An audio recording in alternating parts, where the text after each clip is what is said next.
If you're trying to push your work, to just explore and try to find an aesthetic that you like and be away from a very academic look. If you have 30% truth to reality, it's probably enough where it'll still feel believable and appealing. Of course, you can go beyond that. You can cartoonify or stylize your pieces or make them very abstract as much as you want to the point it doesn't look like anything, which is fine. But if you're looking kind of at that golden rule, 30% the most is easy to get away with and still have something very appealing and believable. So I would do a drawing that's pretty close to the reference, and after that, I'll slowly start to stylize it just to show the difference, how much you can push, but still have something that people look at and understand what it is, even though with very little information in there. So again, I'll give myself about 20 minutes per drawing. I think that's enough. But I usually start with the silhouette. It's just the way I prefer to draw. You don't have to do it this way. You can start with construction if that's your preferred method. But if you want to try something new, silhouette is definitely a wonderful tool. So you kind of do a general shape and then you fill in the blanks. So in this one, I'll try to keep the proportions as close to the reference as possible, while still keep it fun and enjoyable to draw. As you can see, I kind of go back and forth. Like, I hit all the points, and it's really helping me not lose control of the proportions since I don't have the underdrawing to guide me. And having a silhouette definitely helps with having a framework to work with. So you're thinking larger, broader elements first, and then details. At any point, you can add guides or construction if you need. These things are all in the back of my mind. I don't draw them on paper, but I do think about them. You don't have to do it the way I do it. I just prefer this method because I'm used to it. So as I'm sketching, I'm making sure, I pay attention where the ear is in comparison to the distance between the back of the head and the ear, and then the front here. Make sure this is leveled with the eyebrows like it's in the reference. It's just lower ever so slightly.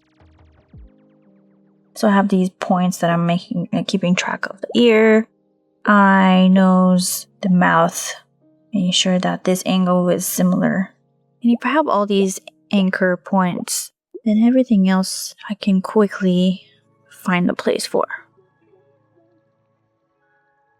Here I feel like the ear is a little too close to the eye. I want to make sure the distance between the eye and the ear is correct. That's kind of a telltale sign quickly if you know what you're doing. If this distance is off, it makes everything off, especially if everything else is within proportion. If this distance is short, kind of looks like the whole face is out of whack. So once I have the silhouette in place, I'll start my first pass of shading. And to me, what I consider realistic doesn't necessarily mean like photoreal. I don't draw photorealistic work, but I'll do enough details where I think it's rendered enough that it looks like an academic piece, hopefully. The most important part here would be the proportions. The proportions are close to the reference versus the next one, which will be a little bit pushed. Shading as well. The shading will be the most complex here and the most layered.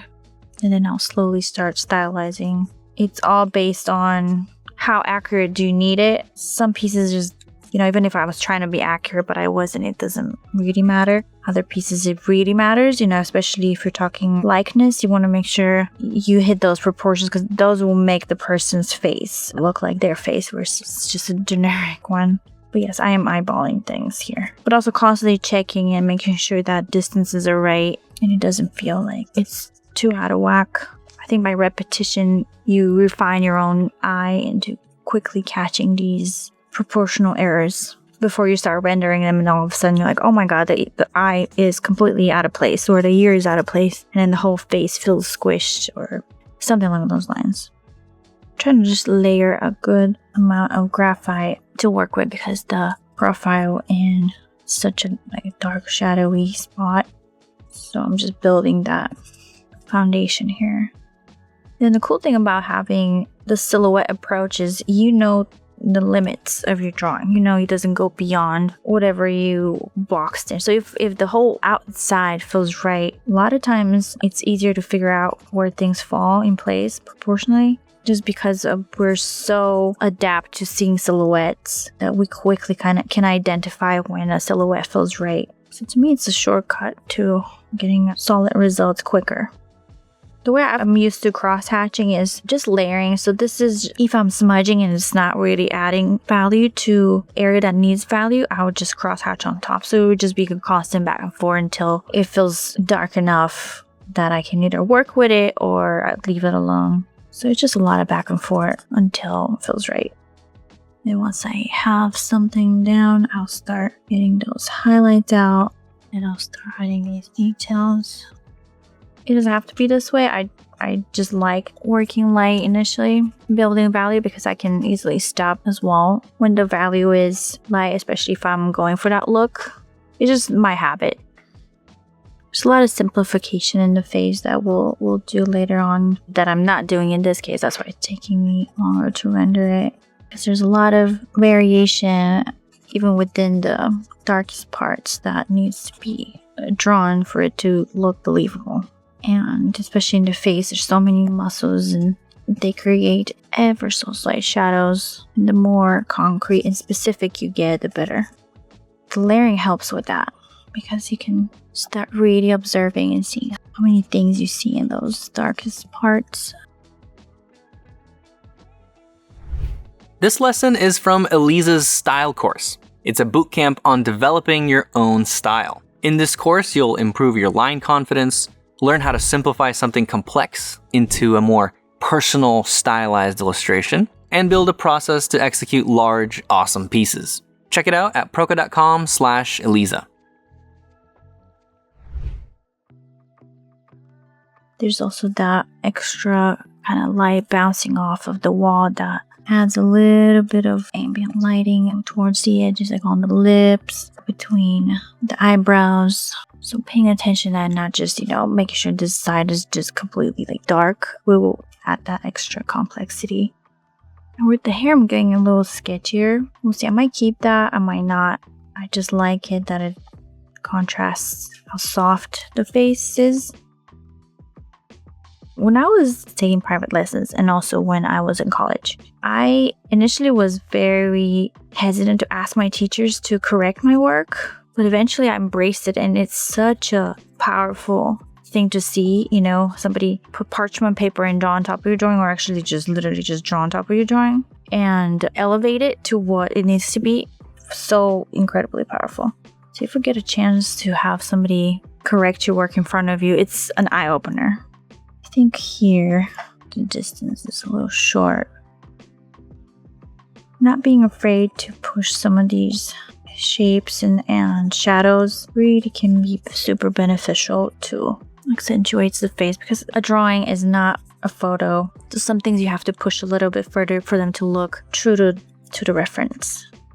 That is also true in animation. I remember we watched comparison between mocap, like motion capture, which is literally taking somebody's motions and putting them on top of a 3D model, and then something hand animated that looks better than the motion capture. Again, it's because we are translating something real into something artistic. So a lot of times pushing it actually looks more realistic than if you were to do it verbatim. That's why sometimes a piece that is academic but pretty expressive, meaning some things are pushed, some things are taken a little bit further than the model, are more evocative than a hyper-realistic drawing that's photoreal.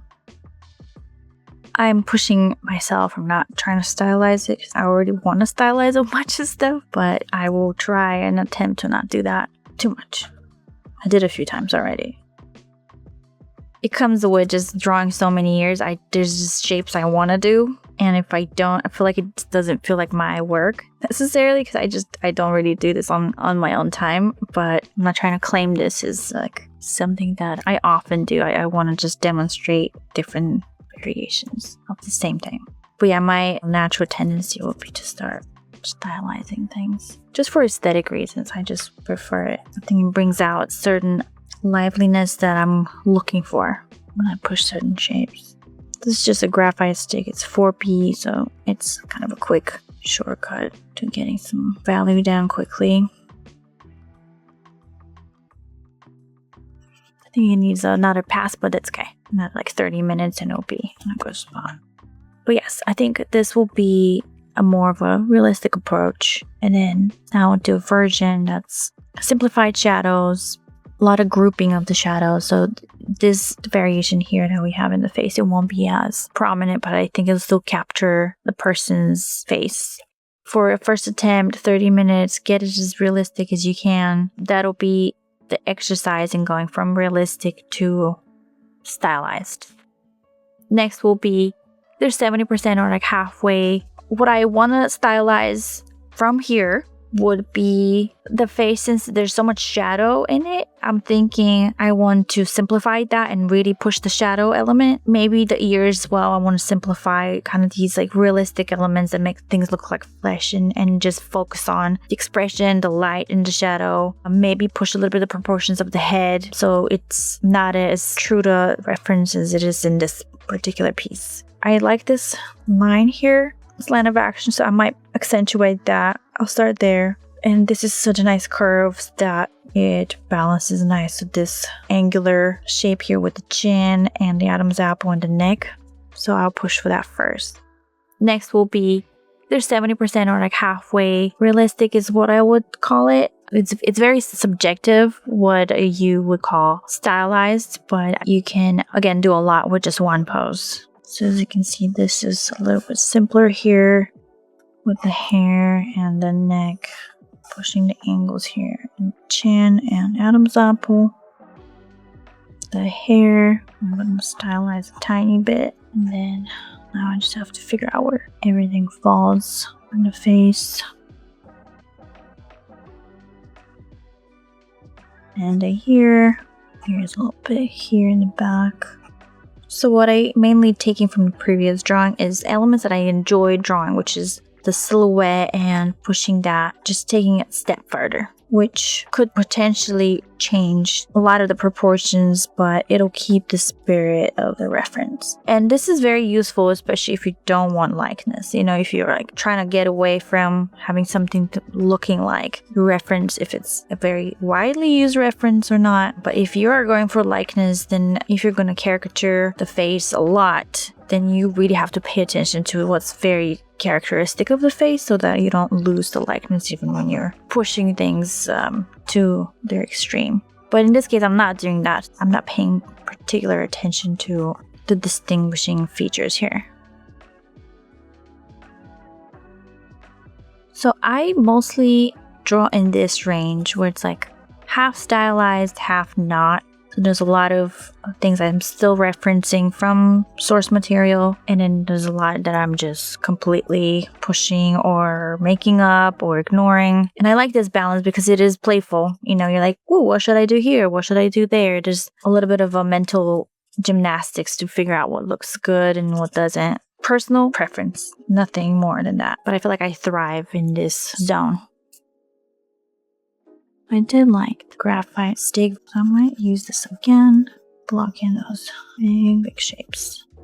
The reason I don't use the graphite stick very often is I run into the problem of things being smudged in the process of drawing because there's so much graphite on this thing, where if I would darken with blending stump on top of the mechanical pencil lead, the blending stump packs it in the paper, so it's very difficult to get, even dirty fingers because, you're accidentally smudging on top of your own drawing. With this, it can get messy quickly. And for sketchbooks in particular, this is why I'm avoiding it. But if I were to do a big piece, standalone piece, I use these a lot too. With the hairline, I'm pushing a little bit forward because I do like the little poofy part in the front. And then in the back, I'm making it a little less prominent just so that it blends with the neck a little bit. A little more smooth and streamlined. So here I'm starting to omit some of those highlights and those subtle details that I added before for the sake of simplification and also to have a little bit of a more of a stylized approach. I haven't really changed the silhouette too much. But here, for example, I'll start to simplify these shapes just because I think it looks more appealing, not You can go the other way and really add an insane amount of details and still be technical stylization, but the way I would approach it is I like to distill a certain basic look and build on top of that, and that's what I would call my preferable stylization. A lot of grouping of shadows, midtones, lights, and then within that framework I would either add some of my own shapes that I like doing, or if there's anything particular that I want to draw, like tattoos or clothing that doesn't necessarily belong in the reference but I want to include it, I would also do it at this stage. The reference becomes more of a launching point, so you can abandon it at any point. You're like, I'm done with it, I can work on top of this and then completely change it and turn it into a very different piece. I do that often and intentionally. I like doing that because, like I said, you move away from the problem of staying too close to a reference and that becoming noticeable. Sometimes I even have references that I just use as mood boards. Like, oh, I like the general tone, light and shadows, but like nothing else. I don't even stick to the pose. I just take the mood of a piece and the way the background and the characters interact with each other and take a completely different pose and use the first reference as inspiration to change the second reference. I like to keep the ear actually pretty well rendered. I think that's kind of an interesting look where one thing is highly rendered and then the rest isn't. I want this mid-tone to be one solid piece here. So this pass is like if you were to squint at the reference and draw that would be this. You take one layer of details off, one or two, and some things you punch up depending on your taste. But you'd be surprised how much sometimes that's more interesting to look at than a super rendered piece, because you're leaving a little bit of mystery to the observant's mind.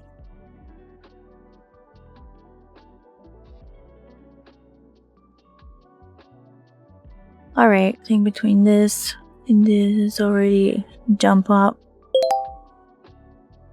Alright, in this last piece, I'm going to use elements of the reference without pushing in a way where it's caricatured. In my case, I want to take it as a starting point and then kind of abandon it. That way, you only have a little bits and pieces that belong to the original, but for the most part is my own thing after a while. So again, what I liked here in the other ones was the ear and the silhouette. And the reason I include the ear is you have a face, so that'll be the front, and the ear will be the side. So even if you don't have complete shape or the side drawn, if you have these proportions in place, it implies that this is a three-dimensional figure. So that's why oftentimes if I do these partial drawings, I include elements of all angles or some angles to just convey the missing volumes by literally just placing things in the right places.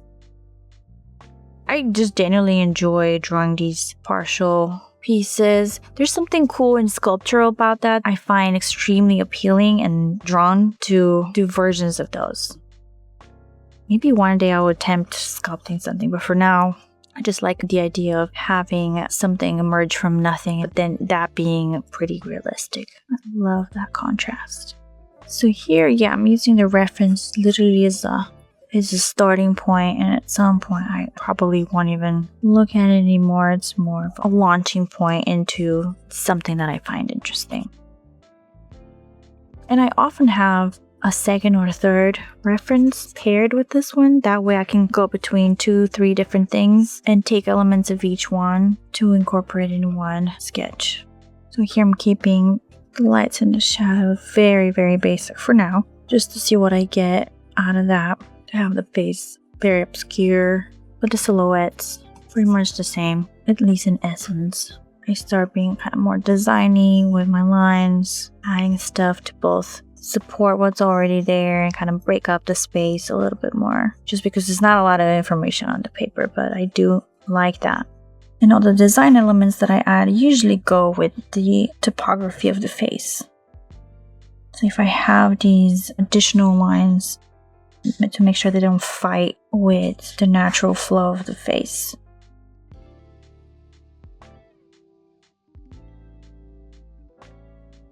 For here, maybe I'll bring back this shape just to add some support.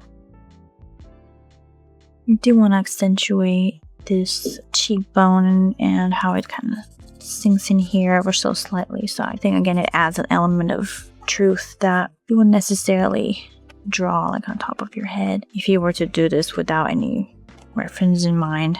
And these big shapes I would stylize.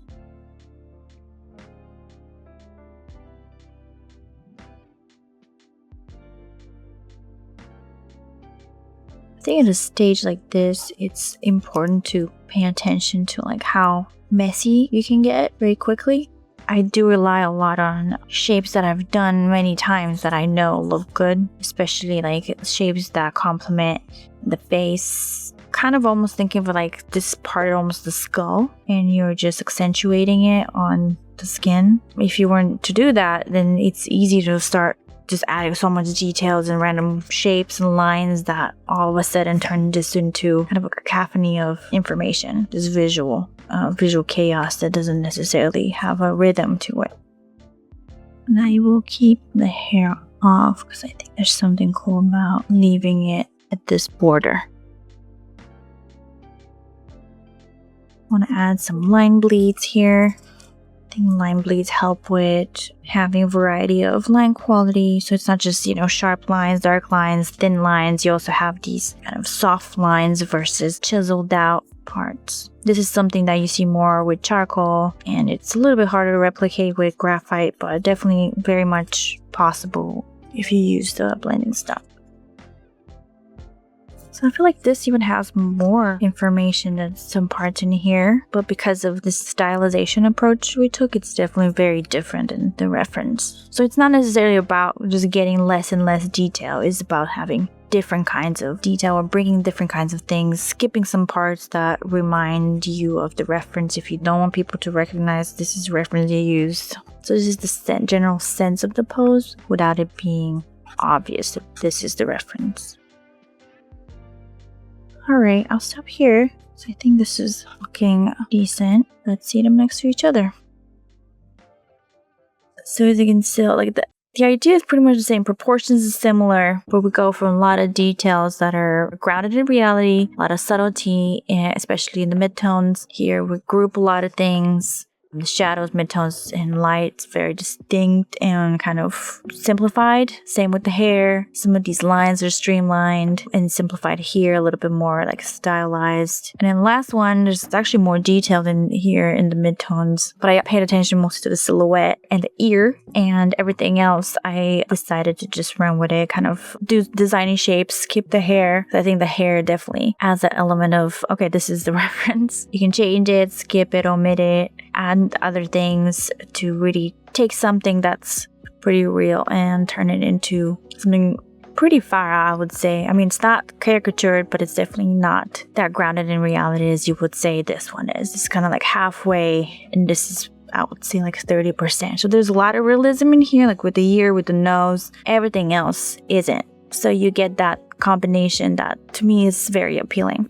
So I do like to go between these two the most. I think these two, there's the most artistic thinking and artistic choices being made, which is where you would shine as the decision maker of what to use, what not to use, how to pair this with something else, and it's just fun. But something to watch out for is pushing things where you start to lose anatomy. I think having strong anatomy is key in this case. If you want to keep things wacky but also grounded in reality, try to push things within your comfort zone. Maybe push them farther, but be aware that you might not like the results, and it's okay, and you just have to keep trying until either bring it back if you push too much or if it's becoming too convoluted and kind of muddy. Also with stylization, I think people skip this step or this step and just go straight to this. You kind of run into the problem of having your lines not as confident. That's very obvious when you're in this case. It's a little more forgiving in this and this because you're taking your time. And here you cover a lot of the lines with shading and with all this extra details. Here is very obvious when the lines are not as confident. And by confident lines, I mean lines that complement what's already there, like the structure. Because it's fine to go very abstract if you want to. That's absolutely fine. We're just so in tune with knowing when an artist is doing it intentionally or to cover up the fact they don't really know what they're doing. As an audience, we know. We have such refined eyes at this point. And some people don't care. Some people are like, I'm not a good draftsman, but I want to show you an idea. It's all communication. So whatever you're communicating, it's going to show through. If you're not the best draftsman, but you have great ideas and interesting ideas, those will communicate. If you're a so-so draftsman trying to claim to be really, really good, that will communicate as well. There are pieces that I thought I did great. I was caricaturing, I was pushing things, and looking back, they're not bad, but they're definitely not what I thought they were. Which part of being an artist is being a little bit delusional. And the more you develop your own style and aesthetic, the more you realize how much you still need to learn. I guess like the cross we have to bear is just you're never happy with your work. But you do know, like at some point you do realize that if your intention is to keep things rooted in reality, that needs to translate regardless of how much of reference you include or don't. If you attempt this and you decide to go from very realistic thing to something that's not as realistic, I hope what you take out of it is having those moments where some parts of the drawings you really enjoy drawing. And then if you really enjoy drawing, keep drawing it as you go. And you'll notice that because they come easy to you, they're more fun and enjoyable, then everything else comes easy or more natural around it. If there are parts that you struggle with, I say either skip them for this exercise or do them last. That way you would also naturally see what you would exclude or include. So have fun. If anything in the reference resonates with you, start there, repeat it a few times and see if you can push some of the shapes and how different results you get in the end. What I wanted to tackle with this course is to talk about style and how to dissect it and how to come up with your style. You develop a style just the way you would speak. It's your voice. It's like a visual voice. There's a method to developing your shorthand and your visual language. Explore, experiment. You try new techniques that either speed up your process or make things more fun and more interesting. Pick and choose what you like, and eventually your style will just shine through your work. If you're interested in the course and finding out more about it, you can find it at proko.com/Elisa.